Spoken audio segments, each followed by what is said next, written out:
Hello hello. बच्चों, आप सभी को सलाम नमस्कार और आप सब ठीक होंगे। और हर कहानी में अक्सर हम वही जानते हैं जो लिखा है, सब पढ़ते हैं। चलिए आज हम उन पन्नों से भी पर्दा हटाने के हैं जो कहीं ना कहीं हमें कर रहे हैं। ठीक है, तो welcome to truly teacher biology simple understandable. आज का जो टॉपिक है, हम जो टॉपिक स्टार्ट कर रहे हैं,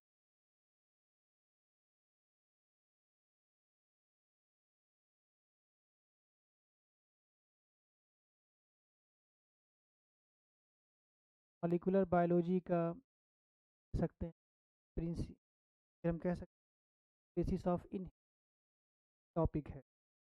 और सर बहुत ज़्यादा कंफ्यूजिंग होता है कि वो टर्मिनोलॉजी डेफिनेट है क्या, करना क्या। तो हम आज डीएनए फिंगरप्रिंटिंग को स्टार्ट जो कर रहे हैं, वो स्टार्ट कर रहे हैं और हम एडवांस तक ले जा खत्म कर देंगे। रिलेटेड एग्जाम में क्वेश्चंस जरूर देखेंगे। इस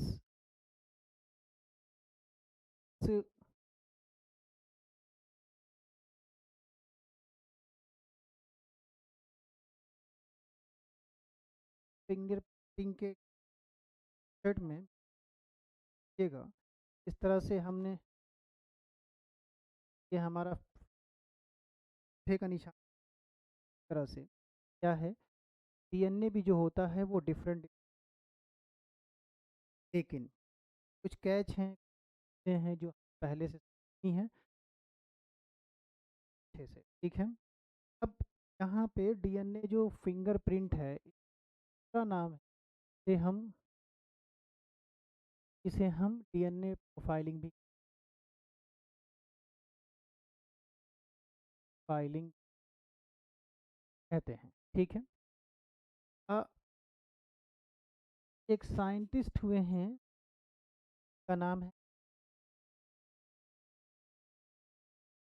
ठीक है, एक जेफ,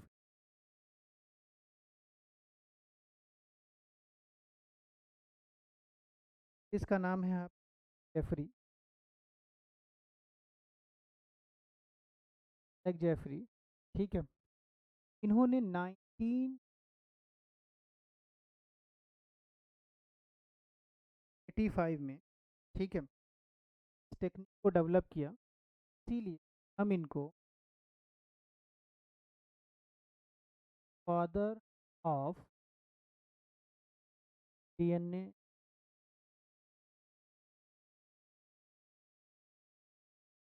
कहते हैं। पर इंडिया में इंट्रोड्यूस करने वाले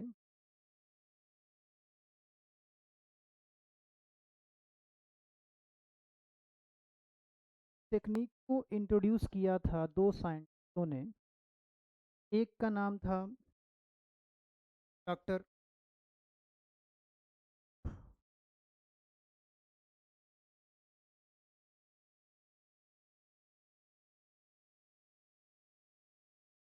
और दूसरे का नाम डॉक्टर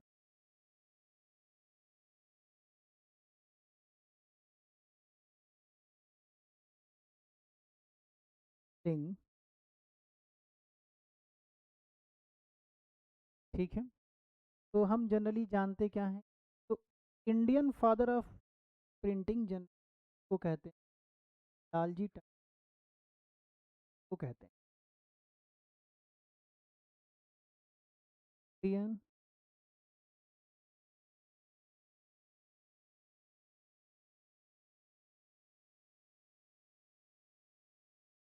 फिंगरप्रिंट। ठीक है, तो जनरली हम लालजी टंडन को कहते हैं। तो ये मेनली दो साइंटिस्ट हुए जिन्होंने इंडिया में लालजी टंडन ने जो इंट्रोड्यूस किया तो जगह कौन सी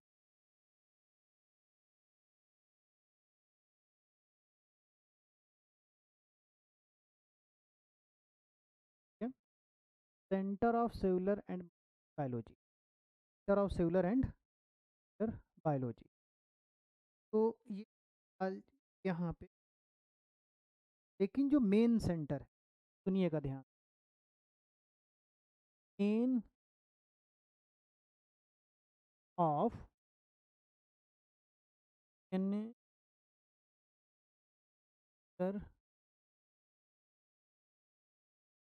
in India,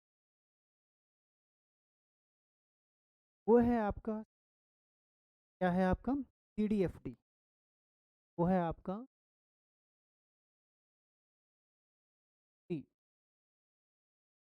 centre for DNA fingerprint drug diagnosis, कहाँ पे है ये?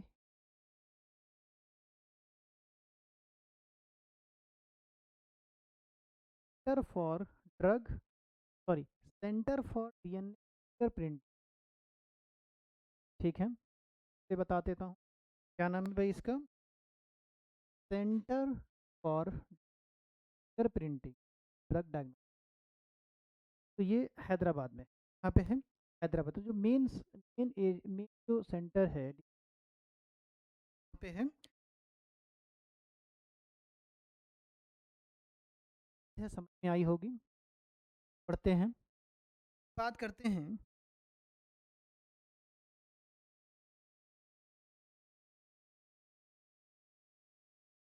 प्रिंटिंग में, ठीक है, बात करते हैं फिंगरप्रिंट क्या क्या है। तो अगर हम बेसिक आइडिया की बात करें, बेसिक आइडिया की अगर हम बात कर रहे हैं, बेसिक आइडिया, तो समझने में कुछ चीज़ें समझना ज़रूरी है कि ये एक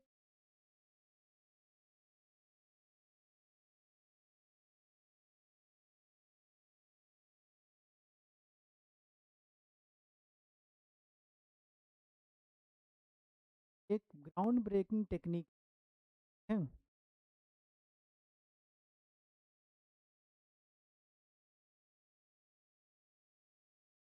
तो genetic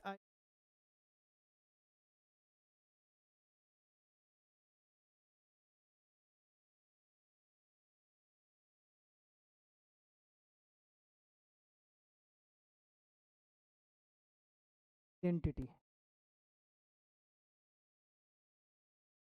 genetic identity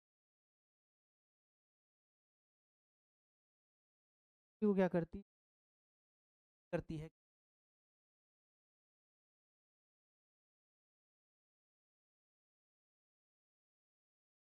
friends,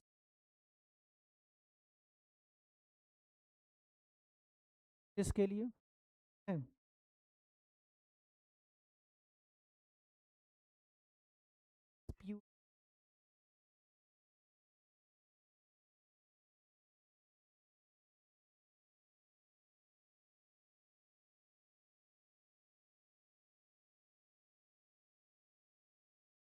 and very important,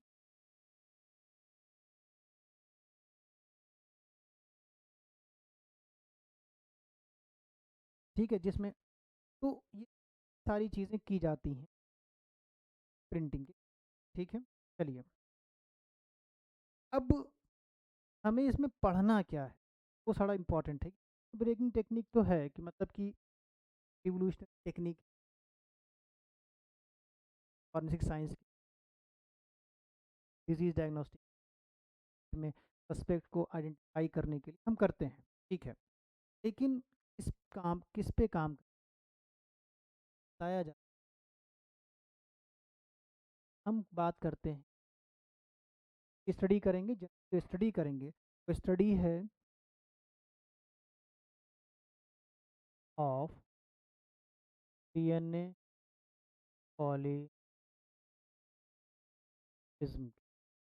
ठीक है, हमें इसकी स्टडी करना है DNA पॉलीमॉर्फ, स्टडी करना है भाई हमको DNA पॉलीमॉर्फ,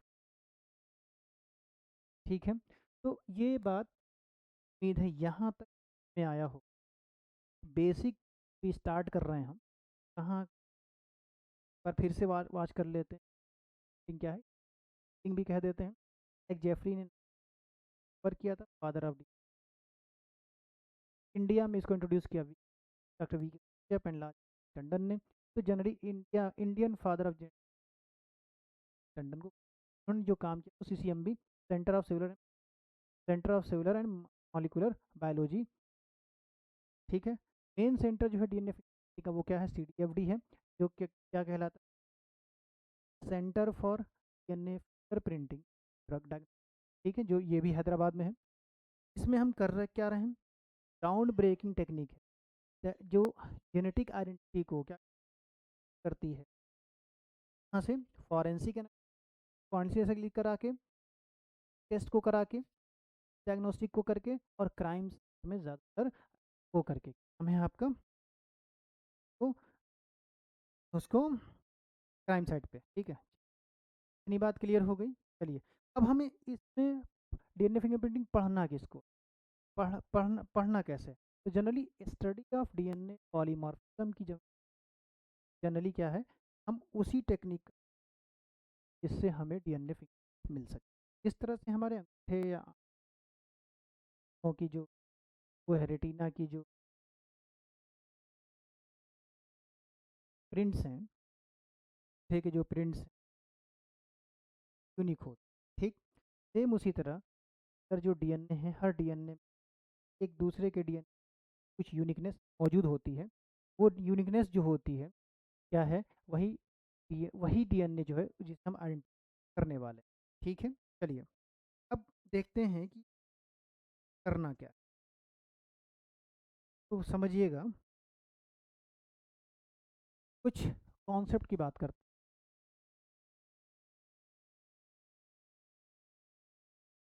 करते हैं कॉन्सेप्ट। कॉन्सेप्ट की बात ये है, सबसे पहले अगर बात की जाए ह्यूमन जीन ह्यूमन के जीनोम ह्यूमन जीनोम अगर हम ह्यूमन जीनोम की बात करें, जो साइज है लगभग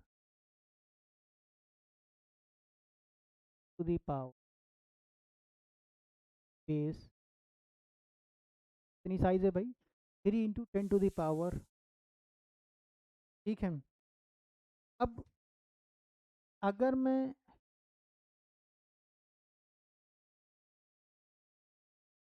इंडिविजुअल,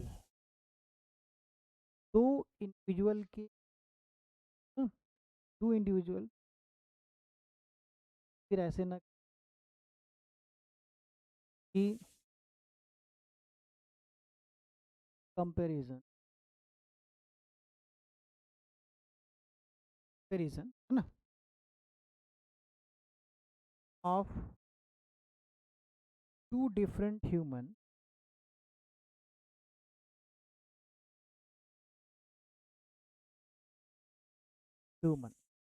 दो different human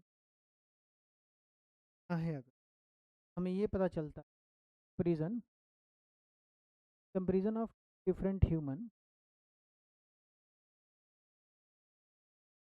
different the difference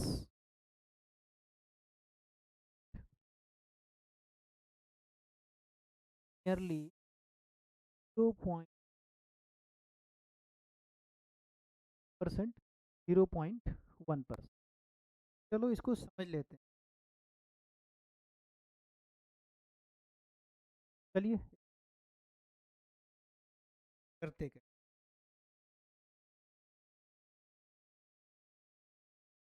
अब देखिए, मैंने कहा आपसे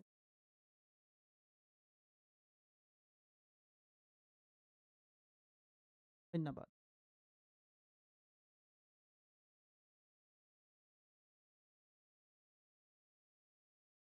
ये एक पूरा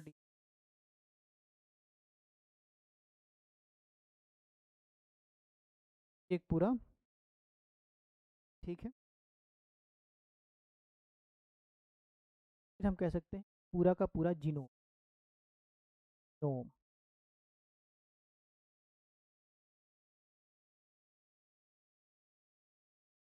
जीनोम है। जीनोम क्या होता है? Set of DNA. Set of DNA. Genome क्या होता है? Haploid set of chromosome. तो यहीं पे रहेगा। क्या होता है? हेप्लॉइड ऑफ क्रोमोसोम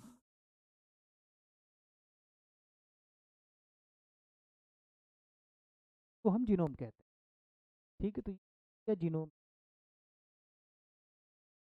जीनोम में जीनोम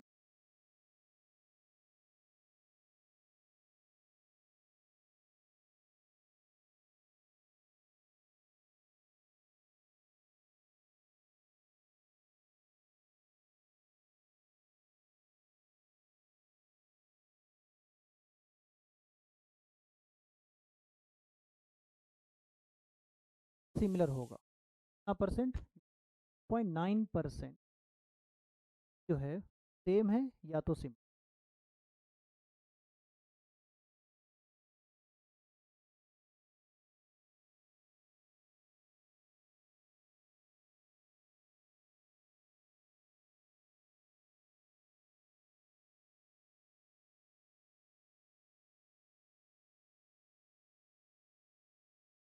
डिफरेंट। कितना परसेंट? 0. ठीक है, ये हो गया 0.1%। यहाँ पे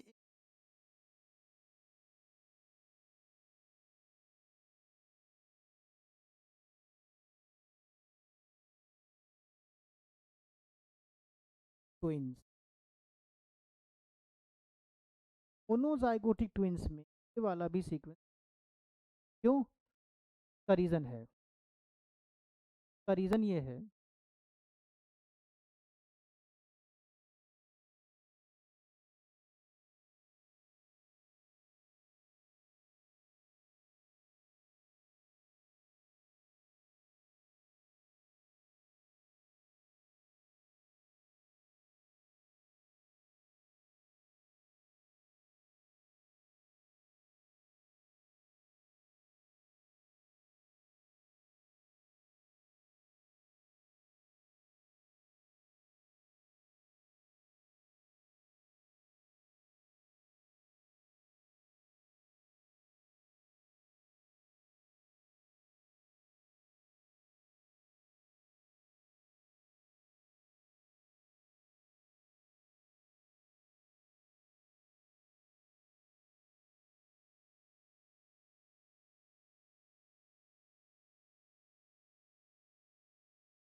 चलिए, तो हम जो बात कर रहे थे अभी के बीच, कोई बात नहीं।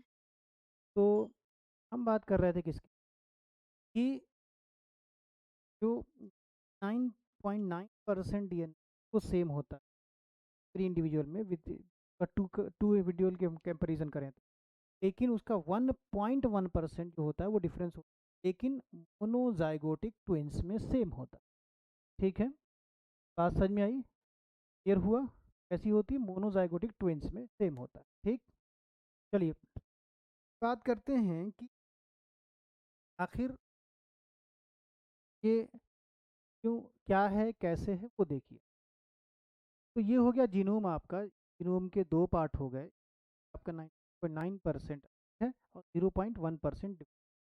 0.9% सेम होगा, 0.1% क्या डिफरेंट, एक्सेप्ट इन मोनोजाइगोटिक ट्विंस। ठीक है, चलिए यहाँ तक की उम्मीद है बात में आई होगी। ठीक है, चलिए अब होता ये है ना, अब होता ये है, देखिएगा ज़रा, कि अब ये जो 0.1% जो डिफरेंस आया, ठीक है, जो आया हुआ है,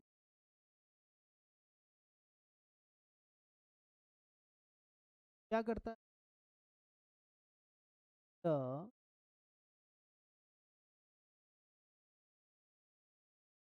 एक द इंडिविजुअल है ना, जो मेक द इंडिविजुअल्स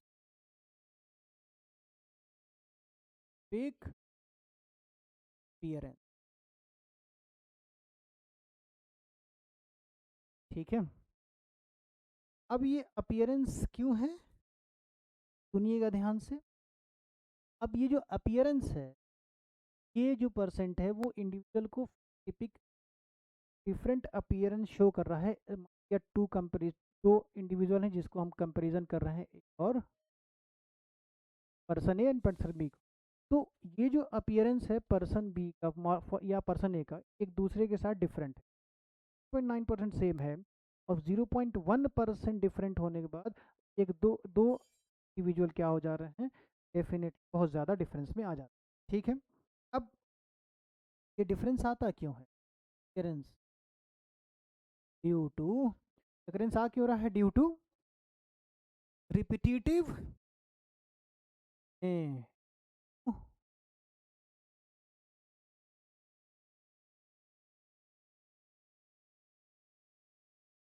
डीएनए।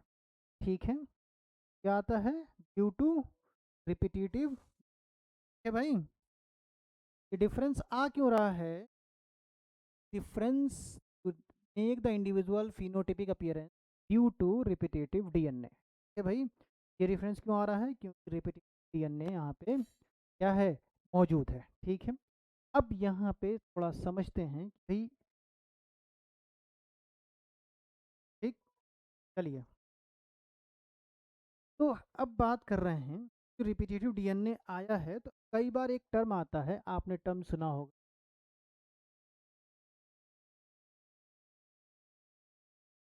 इसको हम कहते हैं सिंगल न्यूक्लियोटाइड पॉलीमॉर्फ, कहते हैं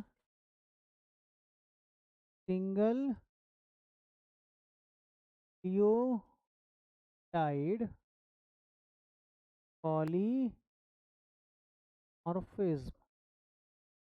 ठीक है, इसका नाम क्या है? Single nucleotide polymorphism.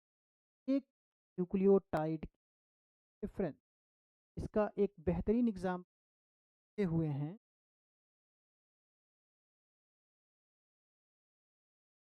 नाम है सेल सेल। बात समझ में आई? एक न्यूक्लियोटाइड के डिफरेंस से क्या हो जाता है, एक न्यूक्लियोटाइड के डिफरेंस से जो आरबीसी का शेप है, बाई कॉन्वेव शेप था, इसमें कन्वर्ट हो जाता है, हो जाता। समझ आया कि नहीं आया? तो S N P single nucleotide polymorphism sickle cell anaemia एक बेहतरीन, ठीक है, याद रहेगा। चलिए अब अगर बात करूं एस एन पीज की, एस एन पी कितने टाइम्स पूरे ह्यूमन जीनोम में प्रेजेंट हैं, तो इसका आंसर होगा 1 टाइम्स। अगर बात की जाए प्रेजेंट हैं तो 1,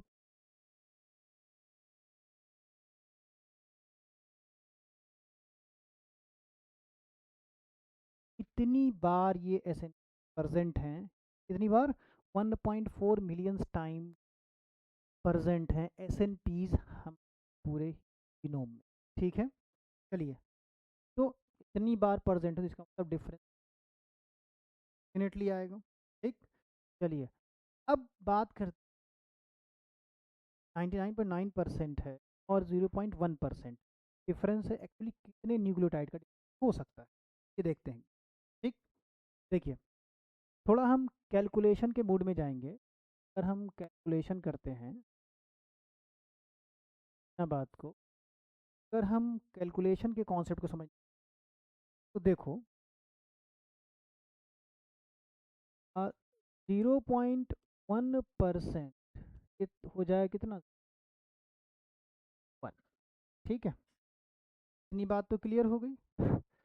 अब अगर हम कैलकुलेट करने जाएं, देखो, जीनोम कितना है टोटल, 3 × 10⁻⁹ कितना है, 3 × 10⁻⁹ होल जीनोम है, haploid set of genome, haploid set of chromosome को हम जीनोम कह रहे हैं। तो हमारा जीनोम कितना है, एक 3 × 10⁻⁹। अब अगर हम क्या करें, इसका मल्टीप्लाई कर दें 0.1 से, हमें जो आंसर मिलेगा वो मिलेगा 3 × 10⁻⁶ पेयर।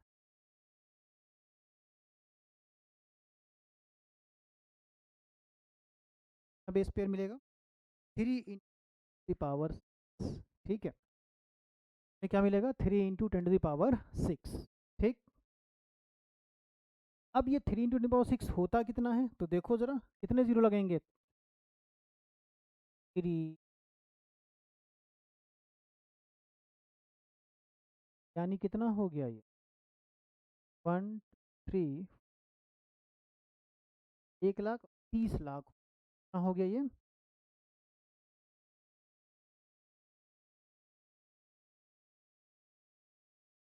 बेस पेयर का डिफरेंस आया 0.1, 0.1%, कितने बेस पेयर का डिफरेंस है, 0.1 पेयर, यानी हम यहाँ लिख सकते हैं 0.1% का जो डिफरेंस है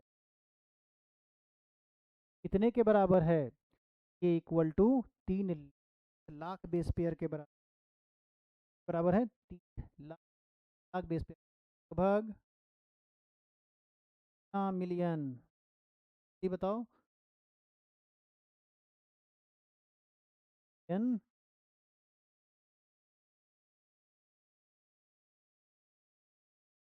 सोचो ना भाई, पॉपुलेशन बेस पे गए तो हमारा टोटल जीनोम कितना है, 3 × 10⁻⁹, उसमें हमने मल्टीप्लाई कितने कर दिया, 0.01 का, कितना बेस पेयर मिला, 3 × 10⁻⁶। अगर हम 0.1% का डिफरेंस देखें तो वो कितना बेस पेयर बन रहा है, 3,00,000 बेस पेयर, कहते हैं 3 पेयर। भाई, बात तो उम्मीद है समझ हुआ कि नहीं हुआ, हाँ या ना, बताओ, बात क्लियर हुई कि नहीं हुई, जल्दी बताओ, है ना। तो बेसिक समझ में आया कि नहीं आया। अब ये जो डिफरेंस आया है ना, में वर्सेस जो बी जो लिया था, इन दोनों में क्या होगा, अब स्किन कलर का आएगा, स्किन कलर वेरिएशन आ जाएगा। ठीक है, स्किन कलर के साथ वो क्या, हाइट का डिफरेंस,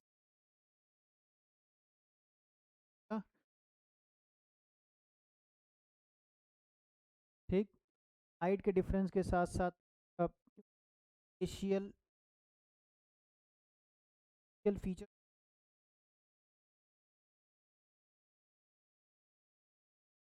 का ठीक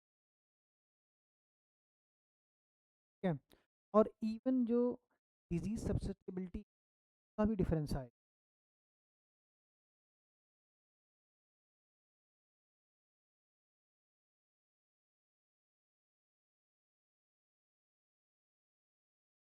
भी डिफरेंस है होगी, पॉपुलेशन के बेसिस से हम जा रहे हैं तो क्या होगा। ठीक, ये बात उम्मीद है समझ में है। चलिए, एक बार फिर से रिवाइज कर फटाक से, क्या क्या अभी तक नोट डाउन किया है देखो ज़रा। डीएनए फिंगरप्रिंटिंग, डीएनए प्रोफाइलिंग भी कह देंगे। जेफरी ने 5 में क्या किया था, इस डेवलप किया था इस टेक्निक को, फादर ऑफ डीएनए। इंडिया में डॉक्टर वी के शेफ हैं और डॉक्टर टंडन है इंडियन फादर। ने काम कहाँ पे किया था, सीसीएमबी में, ठीक है, centre of cellular biology Hyderabad. Main centre का है डीएनए फिंगरप्रिंटिंग इंडिया में, सीडीएफडी, ठीक है, हैदराबाद। सीडीएफडी क्या मतलब, centre for DNA drug diagnosis. Ground breaking technique, ठीक है, जो रिवील करती है जेनेटिक के लिए फॉरेंसिक साइंस एंड डायग्नोस्टिक, ठीक है। और ये पूरी पूरी कहानी किस पे डिपेंड है, डिफरेंट जो डीएनए फिंगरप्रिंट है वो हम किसका लेंगे, स्टडी ऑफ डीएनए पॉलीमॉर्फ करेंगे, हम इसकी स्टडी करेंगे, ठीक है। अब सुनो, कॉन्सेप्ट अगर देखा जाए तो ह्यूमन जीनोम साइज कितनी है, human genome haploid set of जो क्रोमोसोम है उसकी साइज कितनी होती है भाई, वो होती है 3 × 10⁻, हो रही है भाई 3 × 10⁻⁹ स्पेयर, ठीक है। अब देखो, अगर हम कंपैरिजन करें दो इंडिविजुअल का, ए और बी, डिफरेंट ह्यूमन है, ठीक है, तो जो डिफरेंस है उस वो कितने का होता है, तकरीबन वो डिफरेंस आता है 0.1% का जीनोम में।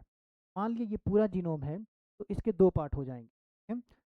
99.9% जो होगा वो दोनों इंडिविजुअल का सेम होना है, ए और बी दोनों का, और 0.1% जो होगा वो क्या होगा, ए और बी का डिफरेंट होगा, ठीक है। अब 0.1% डिफरेंस होगा, लेकिन मोनोजाइगोटिक ट्विंस में ये 0% भी डिफरेंस मेक द, अब ये जो ट्विंस बना है, अब देखना ये जो डिफरेंस है ये क्या कर रहा है, make the individual phenotypic appearance. अब जो उसकी हाइट है, जो उसका स्किन कलर, बॉडी के टेक्सचर, वो उसके हेयर कलर है, ठीक है, ये सब ये 0.1% डिफाइन कर, ठीक है। क्यों, क्योंकि रिपीटेटिव डीएनए की बात है। अब ये रिपीटेटिव डीएनए का है, डिस्कस करेंगे अभी बाद में, लेकिन थोड़ा रुकते हैं। तो एक टर्म हमने समझा दिया, अब यहाँ पे ये जो रिपीटेटिव डीएनए है और ये जो डिफरेंस आया है, जन एक टर्म आता है एसएनपीज, सिंगल न्यूक्लियोटाइड पॉलीमॉर्फिज्म का एक एग्जांपल है सिकल सेल एनीमिया, आपने पढ़ा भी है, ठीक है, सिकल एनीमिया आपने पढ़ा भी है, ठीक है। तो सिकल सेल एनीमिया और एसएनपीज जो हैं ये भी एक तरह का पॉलीमॉर्फिज्म है, तब पूरे जीनोम में कितनी जगह पाया जा रहा है, तकरीबन 1.4 बार, 1 टाइम्स, ठीक है भाई, ठीक है, यहाँ तक की बात। अब बात करते हैं कैलकुलेशन के पॉइंट पे कि हमारा 0.1% का जो डिफरेंस है वो कितना होगा, अगर परसेंटेज को डिवाइड करें तो तकरीबन 0.001। अब जो जीनोम है वो कितना है, 3 × 10⁻⁹ है, उसको हम मल्टीप्लाई कर रहे हैं इससे, तो वैल्यू आएगी हमारी कितनी, 3 × 10⁻⁶ बेस पेयर। 0.1% जो डिफरेंस है वो कितने बेस पेयर के बराबर हो गया आपका पेयर के बराबर, कितने बेस पेयर के बराबर, 30 लाख बेस पेयर के बराबर, कितने बेस पेयर के बराबर, 30 लाख बेस पेयर के बराबर। अब ये 30 लाख बेस पेयर को हम क्या कह सकते हैं, पेयर डिफरेंस, ठीक। अब ए और बी के बीच में ये 3 मिलियन बेस पेयर का जो डिफरेंस है, बहुत बड़ा डिफरेंस है, ठीक है। ए और बी में अगर हम कंपैरिजन कर रहे थे तो स्किन का कलर वेरिएशन आएगा, ये हाइट में डिफरेंस आएगा, फेशियल फीचर्स में डिफरेंस आएंगे, डिजीज़ की ससेप्टेबिलिटी में भी डिफरेंस आएगा। ये हो सकता है कि ए को डिजीज जल्दी हो जाए और बी को डिजीज देर में हो, दोनों पॉसिबिलिटी, ठीक है। चलिए, तो उम्मीद है यहाँ तक की बात समझ में आई होगी। अब यहाँ तक की उम्मीद है बात समझ में आ गई होगी। चलिए करते हैं, थोड़ा सा पहुँचते हैं क्रोमोजोम की तरफ, तो वहाँ से हम लोग देखते हैं। मान लिया अगर हम क्रोमोजोम क्रोमोजोम की बात कर रहे हैं तो डेफिनेटली तरह क्रोमोजोम्स, और जो होता है सेंटर का जो पॉइंट होता है इसे हम कहते हैं सेंट्रोमियर, क्या कहते हैं, तो मियर कहते हैं। और ये जो सेंट्रोमियर है इसी को हम प्राइमरी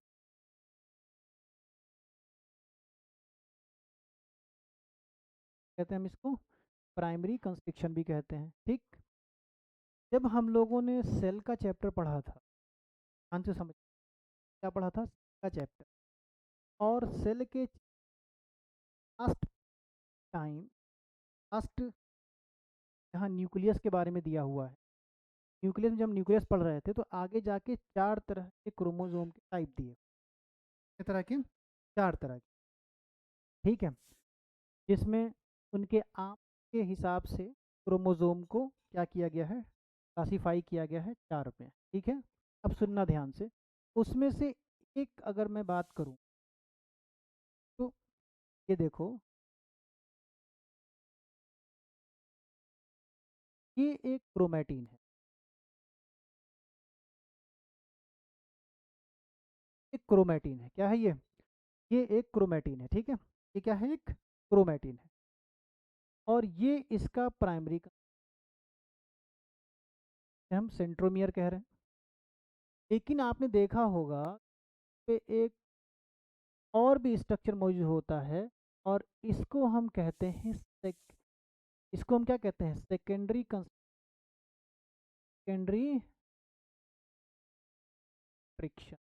हम इसको सेकेंडरी कंस्ट्रिक्शन। ठीक है, और इसको हम सैट डीएनए भी कहते हैं सैट डीएनए भी कहते हैं। ठीक है, या सैट क्रोमोसोम भी कहते हैं, क्योंकि क्रोमोसोम क्या है, डीएनए बना है, तो हम डीएनए कह रहे हैं। ठीक है, सैट डीएनए, सैट का यहाँ मतलब हो गया सैटेलाइट इट डीएनए, तो इसके अंदर जो डीएनए है वो सैटेलाइट डीएनए कहलाता है। ठीक है, आएगा सैटेलाइट डीएनए कहलाता है भाई, सैटेलाइट डीएनए कहलाता है। बात क्लियर हुई या नहीं हुई, हाँ या ना? चलिए, तो हो गया आपका सैटेलाइट डीएनए। ठीक, तो एक ये कॉन्सेप्ट है। ठीक, अब अगर मैं इसके अंदर कुछ चीज़ें देखूं तो आपको पता ये चलेगा,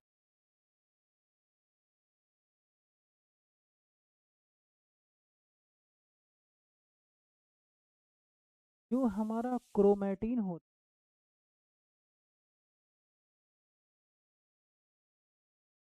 है उसमें 2 रीजन होते हैं, रीजन होते हैं 2 रीजन। एक होता है यू क्रोमैटिन क्रोमैट रीजन, और दूसरा होता है हेटेरोक्रोमैटिन क्रोमैटिन रीजन। समझना बात को, जो हमारा क्रोमैटिन उसमें 2 रीजन होते हैं, ये आपने उसमें क्या नाम है, इसी मॉलिक्यूलर बेस ऑफ इनहेरिटेंस में पढ़ा है, यूक्रोमैटिन रीजन और हेट्रोक्रोमैटिन रीजन। ठीक है, तो इनके का एक डिफरेंस होता है, वो डिफरेंस बताना इसलिए ज़रूरी है ताकि ये सारी चीज़ें आपको एकदम बेसिक से पता हो जाए। ठीक, चलिए, तो डिफरेंस क्या है इन दोनों के बीच में वो देखिए, बड़ा इंपॉर्टेंट है कि यूक्रोमैटिन रीजन जो होते हैं वो लूजली पैक्ड होते हैं, और ये टाइटली पैक्ड होते हैं।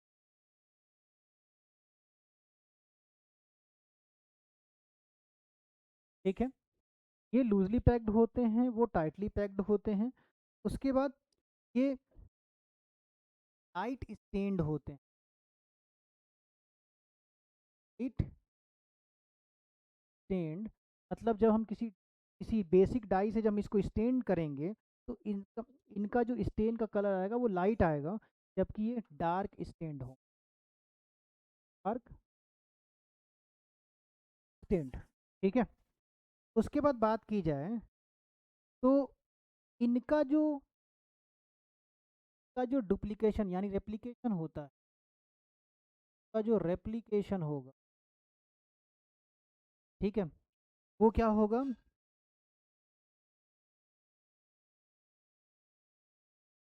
अर्ली एस फेज में होता है, जबकि इनका लेट एस फेज में समझिएगा बात को, यूक्रोमैटिन का जो रेप्लिकेशन है वो अर्ली एस फेज में होता है, जबकि हेट्रोक्रोमैटिन रीजन का जो क्या है आपका रेप्लिकेशन वो लेट एस फेज में। ये बात हो गई। उसके बाद अगर बात की जाए, ये जो हैं ट्रांसक्रिप्शनली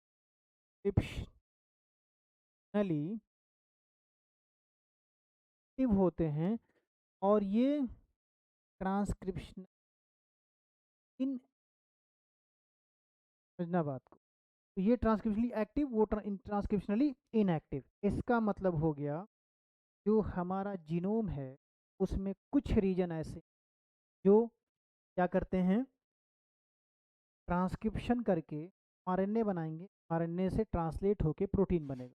लेकिन कुछ रीजन ऐसा है जहाँ पे, या मैक्सिमम रीजन कह सकते हैं ऐसा है, जहाँ पे सारी चीज़ें होंगी लेकिन वो ट्रांसक्रिप्शनली इनएक्टिव होंगे। इसका मतलब ना तो उनसे कोई एमआरएनए बनेगा और ना ही वो प्रोटीन के लिए क्या होंगे, कोड होंगे। ठीक है, इसका मतलब ये हो गया कि कुछ पार्ट ऐसा है जो कोडेड है और कुछ पार्ट ऐसा है जो नॉन कोडेड है। ठीक है, क्लियर हो गई बात। कुछ पार्ट ऐसा है जो क्या है, कोडेड है, और कुछ पार्ट ऐसा है जो नॉन कोडेड है। ठीक है भाई, ये बात तो उम्मीद है समझ में आ गई। ठीक, चलिए, तो यहाँ तक की बात तो उम्मीद है समझ में आ गई। ठीक है, अब बात करते हैं कि अब बात करते हैं कि ये सारी चीज़ें होंगी, पर थोड़ा सा और कोशिश करते हैं हम और क्या समझ सकते हैं। अब एक चीज़ देखिए ज़रा, अगले पेज में बताता हूँ। मान लिया, मान लिया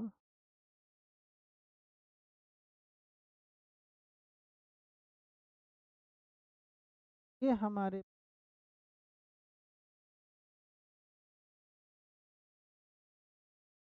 ठीक है, क्रोमोजोम है।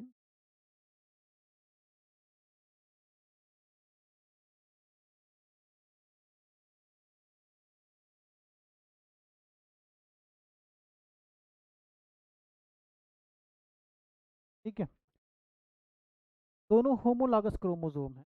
होमोलॉगस का मतलब ये हो गया, एक सेट आया है कहाँ से, एक सेट आया है मदर से और एक सेट आया है फादर से। ठीक है, मान लिया एक सेट आया है मदर से।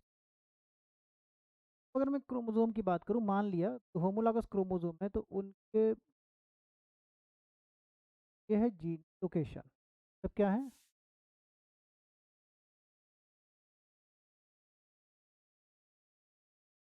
ये जीन की लोकेशन। ठीक है,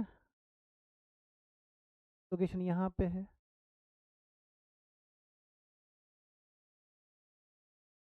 ये जीन की लोकेशन है।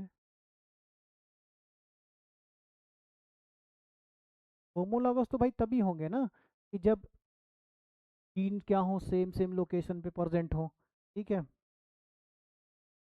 ये जीन की लोकेशन, ये जीन की लोकेशन, ये जीन की लोकेशन, ये जीन की लोकेशन। तो ये यहाँ पे हमें 4 जीन की लोकेशन दिखाई है। तो ये तो जीन हम किसको कहते हैं, आपको पता ही है, जीन क्रोमोसोम के ऊपर जहाँ पे जीन प्रेजेंट होता है उसे हम जीन लोकस कहते हैं। वो बात तो ठीक है, लेकिन जीन किसको कहते हैं, वो सेगमेंट ऑफ डीएनए जो कोड हो किसके लिए, फंक्शनल प्रोटीन के लिए, वो जीन कहलाता है। तो बाकी क्या कहलाते हैं भाई, बाकी तो नॉन कोडिंग रीजन है ना। बाकी क्या है, नॉन कोडिंग रीजन है, क्योंकि जो जो जीन है वो कोड कर रहा है ना भाई कि ये ट्रांसक्रिप्शन होगा, ट्रांसक्रिप्शन के बाद प्रोटीन बनेगा और वो फिजियोलॉजिकली एक्टिव होगा।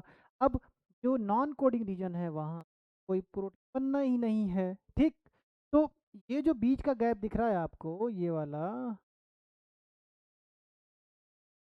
ये जो गैप दिख रहा है आपको, these गैप्स, ये तो नॉन कोडिंग रीजन हुआ ना भाई, क्योंकि यहाँ तो जीन ही नहीं है। ठीक, तो ये वाला पोर्शन कहलाएगा कोडिंग रीजन। क्या कहलाएगा, कोडिंग रीजन। और ये वाले जो पोर्शन हैं ये कहलाएंगे कोडिंग रीजन, अन कोडिंग रीजन। मैंने ऐसा क्यों कह दिया यहीं पे, इसलिए कह दिया है क्योंकि आप जानते हो कि एक लाइन पढ़ते हो, डीएनए का वो सेगमेंट जो किसी पॉलीपेप्टाइड के लिए कोड हो उसे हम जीन कहते हैं। तो जीन किसको कहते हैं, तो ये मान लिया जीन, ये जीन है, ये दोनों होमोलॉगस हैं, तो डेफिनेटली इसका ये ए होगा तो ये यहाँ पे या तो कैपिटल ए होगा या तो स्मॉल ए होगा, ठीक है। यहाँ पे क्या है, ये अगर बी है तो यहाँ पे कैपिटल बी होगा या तो स्मॉल बी होगा, ठीक है। ये अगर मैंने सी मान लिया तो यहाँ पे कैपिटल सी होगा या तो स्मॉल सी होगा। ये इसको अगर मैंने डी मान लिया है तो इसका मतलब यहाँ पे कैपिटल डी या फिर स्मॉल, ठीक। तो यही चार ही जीन तो हमने दिखाए, तो यही चार जीन है चार डिफरेंट कैरेक्टर के लिए, ठीक। और दोनों होमोलॉगस हैं, एक मदर से आया हुआ है, एक सेट कहाँ से आया है, फादर से आया हुआ है। तो ये जो जीन है, तो यही जीन रिस्पॉन्सिबल हो किसके लिए, यही जीन क्या होगा, ट्रांसक्राइब्ड होगा तो एमआरएनए बनाएगा, एमआरएनए बनाएगा तो डेफिनेटली उसके ऊपर राइबोसोम अटैच होके क्या बनाएंगे, प्रोटीन बनाएंगे, और जो फिजिकली एक्टिव होगा। सिंपल सी बात है। इसीलिए मैंने कहा कि जो रीजन क्या है प्रोटीन के लिए कोड है उसे हम कोडिंग रीजन कह देते हैं, और जो रीजन प्रोटीन के लिए कोड नहीं है उसे हम कोडिंग रीजन कह देते हैं। समझ में आई बात कि नहीं आई? उम्मीद है यहाँ तक की बात तो आपको हाँ या ना, जल्दी बताइए, यस और नो। ठीक है, यहाँ तक की बात क्लियर हो गई। चलिए आगे देखते हैं। तो यहाँ तक की बात आपको क्लियर हो गई, ठीक।